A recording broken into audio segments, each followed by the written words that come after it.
The void, the empty set, zero, nothing. We humans have an instinct to fill in these blanks, and science, for the most part, has obliged with answers. Nothing is really nothing, says physics. Nothingness is where space begins, and that space, even if empty, has properties. It has volume, gravity, radiation, sound, silence, and much more. Even when we can't see anything, there seems to be something. But what happens when we step into this unknown? What would happen to a spaceship or a person or both if they entered the void? That's what we'll talk about today. In movies and TV shows, characters who go into space without a suit are almost always frozen in a block of ice or in a coffin or something like that. Otherwise, they wouldn't survive more than a few minutes in the vacuum of space. Now, we know why this isn't quite true. A human being cannot survive in space without protection from the elements. But it's not because there's no air to breathe. The real danger is the lack of pressure. Our insides have pressure pushing outwards. Without the equal and opposite pressure from the outside, our bodies would explode. Well, not exactly. It's more complicated than that. Our body contains around 60% water by weight. Water boils at 100 degrees Celsius or 212 degrees Fahrenheit under standard conditions, which means normal atmospheric pressure. However, water can boil at lower temperatures if the pressure is reduced in space. The pressure is so low that water boils at about 30 degrees Celsius, or about 86 degrees Fahrenheit. So if you were in space without a spacesuit, the water in your body would start boiling and forming gas bubbles in your bloodstream, skin, and other tissue. This process would cause intense pain and swelling, and very quickly, you would die. We already talked about the effects of the lack of pressure, but what about the oxygen? You need oxygen to live. Space doesn't have any. At least that's the simplified version. In reality, while there's no oxygen in the vacuum of space, space isn't empty. It has hydrogen and helium. And that's all that's left after the Big Bang and the stars turned on. There's also cosmic rays and dust, and even the radiation left over from the Big Bang. And this stuff does have some oxygen in it, but it's so spread out that you won't find enough of it to survive. But oxygen isn't the only way to survive. During the Apollo missions, astronauts lived off of pure oxygen, breathing it in its gaseous form. If you had a way to condense the little oxygen atoms floating through space, you could use that too. While you can't just breathe in the oxygen atom directly, you can liquefy it.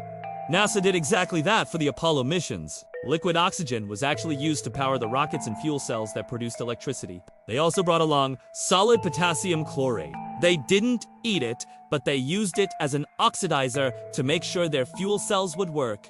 So you could technically use liquid oxygen as a way to breathe. You would have to take it with you, though. And this brings us to the next problem. What would happen if you were to jump into a spaceship and start the engines? Let's assume you have pressurized air in your ship and maybe even pure oxygen to breathe. And what the heck? Let's say you have food and water to drink. What happens if you suddenly turn on the engines? The answer depends on the type of engine. Let's start with chemical rockets. They burn fuel and oxidizer, usually in the form of liquid hydrogen and liquid oxygen, and expel the exhaust out of a nozzle at the bottom.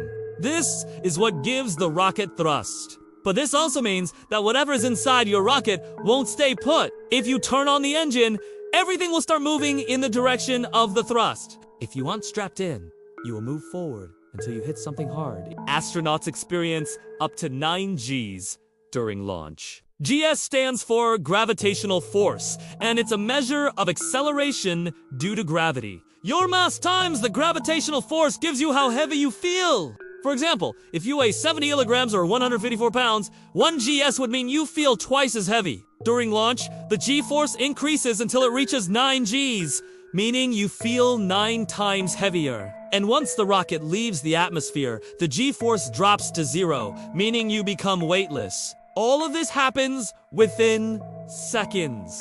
But if you look at a rocket launch, it doesn't seem like anyone or anything inside moves forward. That S, because the people inside are strapped into their seats and the objects are either strapped down or they float freely inside, That's not the case in a spaceship. So, if you were in a spaceship, the second you turn on the engine, you would fly forward and get hurt. Badly. But what if you have a spaceship with an ion thruster? These use electricity and an electromagnetic field to accelerate ions and push them out of a nozzle, giving the ship thrust. Ion thrusters are much less powerful than chemical rockets. They can run for much longer and they're much more energy efficient. But since they're less powerful, they don't produce the same G-forces. So you wouldn't get thrown forward, but you might still be in danger. This is because the air in your ship will start flowing backwards. Since the air molecules will keep their momentum in the forward direction, you'll be pushed against the wall of the ship. Now, if the flow of air is strong enough, it could knock you unconscious. And if it's strong enough, it could kill you. Airplanes deal with this constantly, and they have ways to keep the airflow in check. They use things called vector vanes that are similar to rudders on a boat. They stick out into the airflow and alter the direction of the flow. And since rockets and spaceships are essentially airplanes that can travel through the vacuum of space, they use vector vanes as well. But it's unlikely that you would survive long enough to see them in action. There is another thing that you might see first, though. If you want to speed through space, you'll have to pass through the Van Allen belts. These are regions of space near the Earth, where charged particles from the sun get trapped by the magnetic field of the planet. The result is radiation belts made of electrons and protons that extend thousands of kilometers into space. These particles can be dangerous to humans. Prolonged exposure can lead to nausea, vomiting, fatigue, diarrhea, seizures, and death. Luckily for modern astronauts, the Van Allen belts aren't as dangerous as they used to be. When they were discovered in the late 1950s, scientists thought they would be much more narrow. And so, the first satellites sent into space found themselves fried by the particles. Nowadays, we know more and we can better predict the path of our satellites and spacecraft to avoid most of the harmful radiation. But even if you managed to build a spaceship that could withstand the pressure, the G-forces and the radiation, there's another thing standing in your way. To get anywhere, you'll have to cross the atmosphere. As your ship accelerates, it will heat up as it pushes through the thin upper layers of the atmosphere. Rockets leave behind a fiery trail as they speed towards space. This is because the friction with the thin air heats up the vehicle to extreme temperatures. But your spaceship won't have that luxury. If it isn't made of the right stuff, it will disintegrate before it even reaches the upper atmosphere. So, do you think you could build a spaceship that would allow you to survive the journey into the void? Or are you content with taking only virtual journeys into the great beyond? Let us know in the comments below. Don't forget to subscribe so you don't miss our future videos. And thank you for watching.